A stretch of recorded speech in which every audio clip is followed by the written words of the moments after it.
还没睡醒。婆婆老了，现在小朋友也不是太，现在饶命！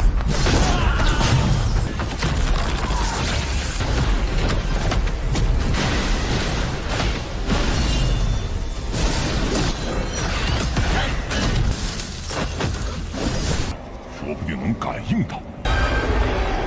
云池亲自去一趟吧。我会亲自。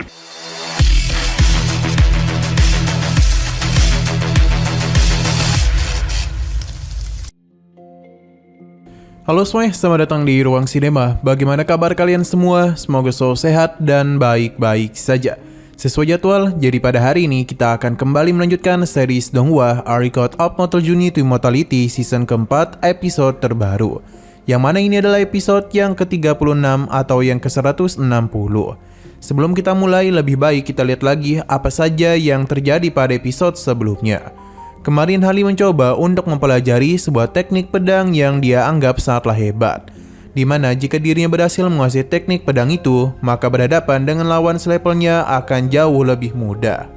Bahkan jika berhasil memaksimalkan teknik pedang tersebut, bukan tidaklah mungkin bagi Harley untuk dapat mengalahkan sosok Nissan Soul di tahap akhir. Hanya saja untuk dapat menguasai teknik pedang ini, setidaknya pedang guntur milik Harley harus diperkuat terlebih dahulu. Maka karena itulah dia menemui para tetua lainnya untuk bertanya mengenai sebuah bahan yang dapat membantunya meningkatkan kemampuan senjatanya. Tapi masalahnya bahan ini cukup langka ditemukan. Untung saja dalam waktu 2 tahun ke depan akan ada sebuah acara besar yang mempertemukan para penjual bahan di kota. Tapi karena waktunya yang masih agak lama, Harley memutuskan untuk melakukan perjalanan terlebih dahulu. Sekarang kita akan melanjutkan episode terbarunya. Kita dibawa ke sebuah desa, tepatnya di sebuah restoran, yang mana di sini kita pun diperlihatkan dengan wajah yang tak begitu asing, yakni adalah Suhun. Ia tengah bersama dengan 2 orang kultivator biasa, di mana mereka berdua penasaran apa yang tengah Harley lakukan kemari. Suhun yang kita lihat saat ini merupakan Harley yang tengah menyamar, namun dia tetap menggunakan nama yang sama. Kedua orang ini begitu terpukau dengan kemampuan yang Harley miliki, karena dapat mengetahui ranah seseorang hanya dengan sekali lihat saja. Tapi Harley berusaha untuk tetap rendah diri, karena baginya semua itu hanya sekedar teknik kecil saja. Namun bagi kedua orang itu, hal ini sangatlah bagus. Terlebih lagi jika dia memasuki dunia kultivasi, maka Harley pasti tidak akan diganggu oleh orang lain. Bahkan ia bisa memiliki pendukung seperti apa yang mereka lakukan bersama rekannya. Di tengah pembicaraan itu, mereka tahu kalau Sekte Api Iblis telah mengirimkan utusan. Jadi mereka itu harus memberikan pelindungan yang baik kepada Harley. Pria bernama Lao Feng penasaran mengapa Harley tidak pergi ke gerbang hantu untuk mencoba keberuntungan dengan kemampuan miliknya. Dan mengapa dia malah datang ke kerajaan Yuanwu, padahal jarak kemari cukuplah jauh.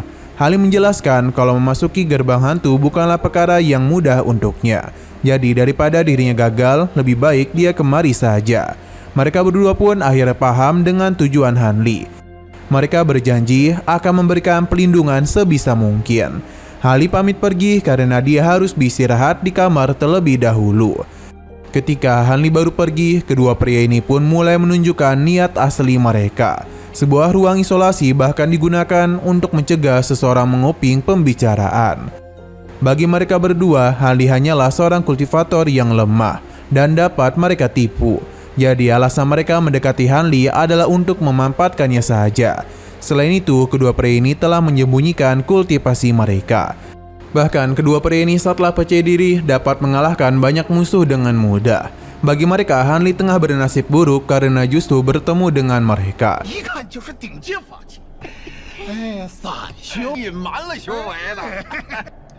这差一个筑基初期，撞见咱们彭毅双修。 Apa yang kedua pria ini katakan tentu saja dapat Harley dengar dengan mudah. Yinyu meminta Harley untuk menghabisi mereka saja, namun Harley masihlah belum ingin melakukannya. Selain itu, baginya semua ini tidak ada yang berubah. Itu adalah trik licik untuk menipu seorang kultivator baru. Harley menenangkan Yinyu karena ia memiliki sebuah rencana. Karena 3 kultivator tahap jin dan dalam keluarga itu tidaklah perlu dirinya takuti. Tapi yang menjadi masalah di sini adalah beberapa klan inti yang bergabung dengan iblis Yanman. Hanli agak risau dengan beberapa orang yang dibiarkan dan pergi ke 6 sekte dan malah kembali muncul. Ini tentu akan sangat merepotkannya. Pada keesokan harinya, perjalanan pun dilakukan, di mana Gunung Ungu ini dilindungi oleh tenda racun yang membuat seorang manusia panah bisa tersesat dengan mudah. Kedua pria ini menenangkan Hanli karena bagi mereka dia itu akan aman-aman saja karena ada pelindungan dari mereka. Namun berbeda dengan Du Yunzi Zhangzhen yang membuat mereka bingung karena seharusnya ia yang berasal dari keluarga kaya mengetahui hal tersebut. Karena keluarga itu akan berhubungan dengan beberapa penyihir untuk membuat sebuah formasi. Ini bukanlah sebuah formasi sembarangan karena bisa menghabisi seseorang dalam kurun waktu 3 hari saja. Keluarga ini sangatlah suka menyiksa orang lain yang membuat Hanli menjadi sangat kesal. Perjalanan masihlah terus mereka lakukan, di mana kita pun diperlihatkan tempat yang begitu indah. Yinyu memberitahu ada sosok di depan sana, tapi fluktuasi energinya hanya samar-samar saja. Sepertinya kedua orang ini memang sangatlah ahli menipu. Karena sudah sampai sejauh ini, Hanli pun ingin menyudahi aktingnya. Ia memberitahu kalau baginya tempat ini sudah cukup jauh dari lembah. Jadi jikapun seseorang mati di sini, tidak akan ada yang tahu. Kedua pria ini pun tidak sengaja keceplosan yang membuat mereka berdua kesulitan untuk menjelaskan niatannya kepada Hanli. Tapi sesaat kemudian ada hal yang tidak terduga, di mana ada seseorang yang memiliki kekuatan tak biasa. Bahkan dia mulai tertawa, pasalnya dua orang kultivator biasa ini tengah mencoba merampok seorang kultivator Nation Soul. Mendengar hal ini tentu saja membuat kedua pria itu menjadi begitu panik dan meminta agar suara itu berhenti dan keluar dari persembunyiannya. Hanli penasaran sosok ini berada di tingkat apa, sampai-sampai bisa merasakan ranahnya yang sudah dirinya tekan. Sosok ini teruslah berbicara agar dapat meminta Hanli menunjukkan wujud dia yang sebenarnya. Dengan begitu dia bisa keluar untuk melahapnya. Pada akhirnya Hanli pun membuka identitasnya yang membuat pria ini ketakutan dan memohon ampunan kepadanya. Sedangkan rekannya ini memilih untuk melarikan diri saja daripada mati di tempat itu. Namun Hanli bisa dengan mudah menghabisinya hanya dalam 1 kali serangan saja. 看来没睡醒。我不老了，现在小的永远不是他。现在让我。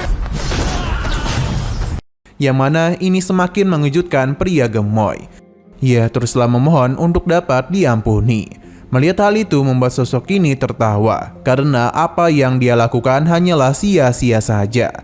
Sedangkan Hanli sendiri mulai menggunakan kekuatan matanya untuk dapat mencari keberadaannya. Hanli meminta sosok itu untuk keluar karena cepat atau lambat dia bisa menemukannya.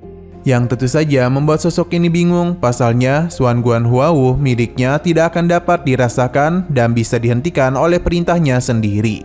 Hanli akhirnya paham. Pada akhirnya sosok ini pun menampakkan wujudnya, namun kita masihlah belum tahu dia berada di ranah apa. Serangan cepat mulai dirinya lakukan, di mana tanaman merambat itu bisa dengan mudah menelan pria ini. Ia tidak hanya menelan fisiknya saja, namun jiwanya bisa dengan mudah diserap keluar. Sosok ini pun memakan jiwanya tersebut. Bisa dikatakan dia meningkatkan kultivasi dengan cara melahap Yansen milik orang lain.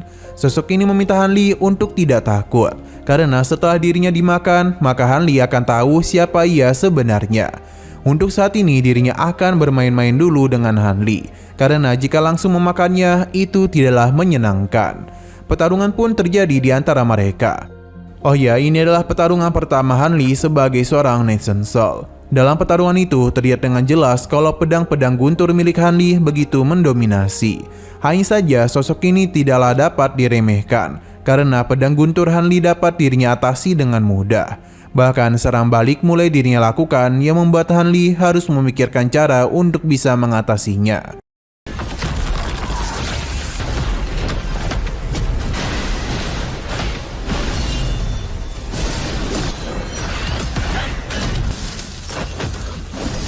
Sebuah bola petir pun Hanli ciptakan, di mana ini bukan sekedar petir biasa, melainkan petir pelindung yang bisa melindunginya dari berbagai serangan. Sosok naga petir juga telah Hanli panggil untuk bisa mengalahkan sosok ini. Dalam serangan naga petir terlihat kalau serangan sosok ini dengan mudah dirinya lahap. Tapi di saat hendak menyerangnya, sosok itu dapat dengan mudah menahan naga petir. Bahkan serangan naga petir juga tidak terlalu berefek kepadanya. Sosok ini memuji harta karun yang Hanli miliki, karena ini sangatlah luar biasa. Sepertinya dia sudah cukup lama tidak pergi keluar hingga sampai-sampai tidak tahu kalau ada kekuatan yang membuatnya tertarik. Tapi jika dirinya pikir-pikir lagi, semua itu tidaklah dirinya butuhkan. Maka karena itulah dia pun memilih untuk dimakan oleh naga petir. Karena dengan begitulah dirinya dapat menghancurkan naga petir dari dalam. Semua ini tidaklah membuat Hanli panik. Pasalnya semua itu sudah dirinya perhitungkan. Sedangkan sosok ini meminta Hanli untuk menyerah saja. Karena bagaimanapun ini semua tidak akan dapat menghentikannya. Sayang sekali sosok ini terlalu meremehkan kemampuan Hanli. Karena sejak tadi Hanli itu cuma mengetes berapa jauh kekuatan yang dia miliki. Setelah tahu batasannya, Hanli tinggal menambahkan sedikit serangan untuk bisa mengatasinya. Pada akhirnya sosok ini pun sudah tidak bisa keluar dari kurungan petir Hanli.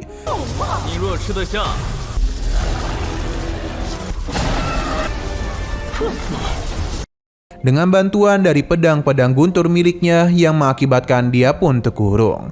Selain itu, Yin Yu juga keluar untuk menjelaskan kalau kondisi petir dewa merupakan counter terkuat dari roh jahat. Selain itu, sebelumnya Hanli menggunakan petir lain dalam pertarungan tadi. Bagi Hanli, entah itu Lan Binyan ataupun Feng Linjin, semuanya merupakan petir ilahi yang dapat menjebak roh jahat dengan sangat mudah. Karena bagaimanapun efek dari petir ini adalah musuh alami dari kekuatan jahat dan juga mampu memblokir energi spiritual. Sosok ini pun kesal karena dirinya malah terkurung seperti ini. Padahal dirinya baru saja keluar. Bagi Hanli, perbuatan yang dia lakukan sangatlah jahat. Seharusnya dia ini juga sudah tahu dengan kondisinya saat ini. Jadi lebih baik dia itu diam saja dan masuk ke dalam kotak penyimpanan miliknya. Hanli juga telah menggunakan beberapa jimat untuk mencegahnya kabur. Sebenarnya alasan Hanli mendekati kedua pria ini adalah untuk mendapatkan slip undangan dari keluarga Fu. Yin Yu merasa kalau Hanli memiliki urusan yang besar kepada keluarga Fu. Karena pandangan ia terhadap undangan itu seakan-akan ada dendam yang begitu besar. Perjalanan pun kembali mereka lakukan, di mana kita dibawa ke sebuah tempat yang dihuni oleh berbagai monster aneh. Jauh di dalam sana ada sebuah gua tersembunyi, yang mana satu api telah padam yang membuat tetua ini terkejut. Pasalnya Yushi telah menghilang. Goku Jongjioku pun datang untuk menghubungi murid di sekitaran kerajaan Yuanu. Karena Yushi atau roh pengendali tanah telah hilang, mereka harus menemukannya dalam waktu 3 bulan. Karena jika tidak, mereka akan dirinya hukum sendiri. Selain itu, hal ini tidaklah boleh diketahui oleh sekte manapun. Jadi mereka haruslah berhati-hati dalam bertindak. Tetua Gerbang Timur juga meminta ia pergi bersama Yunzi. Karena mereka berdua memiliki roh terkait dengan Yushi. Jika mereka pergi ke tempat kejadian, mungkin masih bisa merasakan sedikit jejaknya. Tetua ini juga meminta mereka untuk berhati-hati. Karena orang yang mereka tengah cari mungkin sangatlah kuat karena bisa memenjarakan sebuah roh. Jika berhasil menemukan sosok tersebut, segera hubungi dirinya. Karena jika tidak, mereka itu akan mati di tangan sosok tersebut.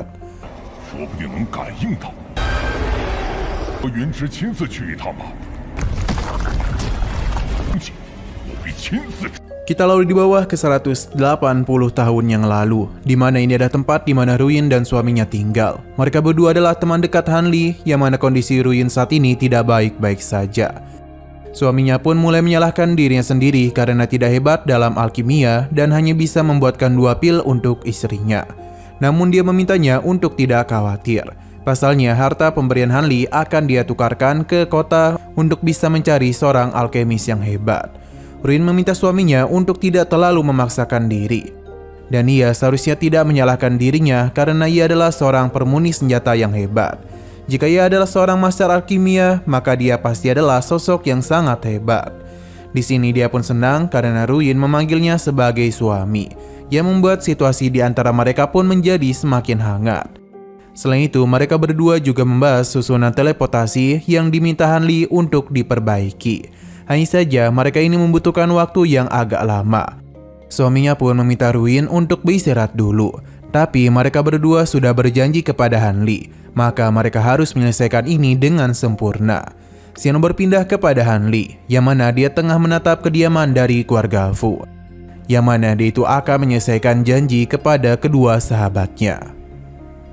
Nah, sayang sekali lagi seru-serunya, episodenya pun harus bersambung dulu. Oke, sekian dulu pada video kali ini. Untuk video selanjutnya akan segera hadir. Jadi bagi kalian yang ingin mengikuti series ini, langsung saja klik subscribe dan aktifkan loncengnya.